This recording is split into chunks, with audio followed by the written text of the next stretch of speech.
হে প্রিয় ভক্তরা, সব পাপের ক্ষমা হয়, কিন্তু তোমরা কি জানো শ্রীকৃষ্ণের শিক্ষার আলোয় এমন 6টি পাপ আছে যার ফলস্বরূপ কখনো কেউ কোনোদিন এড়াতে পারে না। আর আজ যদি তোমরা এই 6টি পাপের কথা জানতে চাও তাহলে অবশ্যই আমার সাথে শেষ পর্যন্ত থেকো। নাম্বার 1, বাবা মাকে অবহেলা করা, তাদেরকে কষ্ট দেওয়া। নাম্বার 2, বিশ্বাস করে আসা মানুষকে ইচ্ছে করে ঠকানো। নাম্বার 3, কোনো নিরপরাধ মানুষকে অন্যায়ভাবে কষ্ট দেওয়া। নাম্বার 4, কোনো অসহায় মানুষের ওপর অত্যাচার করা। নাম্বার 5, অহংকারের কারণে সত্য আর ধর্মের পথ থেকে পিছিয়ে আসা।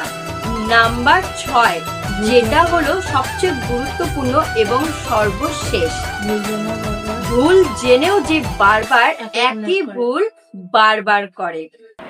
তবে মনে রেখো, ভগবান সব পাপের ক্ষমা করে দিলেও তোমার কর্মের ফল তুমি কখনো এড়াতে পারবে না।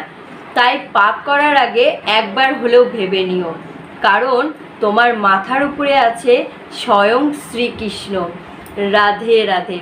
আজকের এই ভিডিওটি যদি তোমাদের ভালো লেগে থাকে বা আমার কথাগুলো যদি তোমাদের ভালো লেগে থাকে তাহলে অবশ্যই লাইক, কমেন্ট, শেয়ার, চ্যানেলটি সাবস্ক্রাইব করে আমার পাশে থেকো। আর যদি ফেসবুক থেকে দেখে থাকো তাহলে অবশ্যই পেজটি ফলো করে অনেক অনেক অনেক শেয়ার করে দিও আর অনেক অনেক অনেক কমেন্ট করো।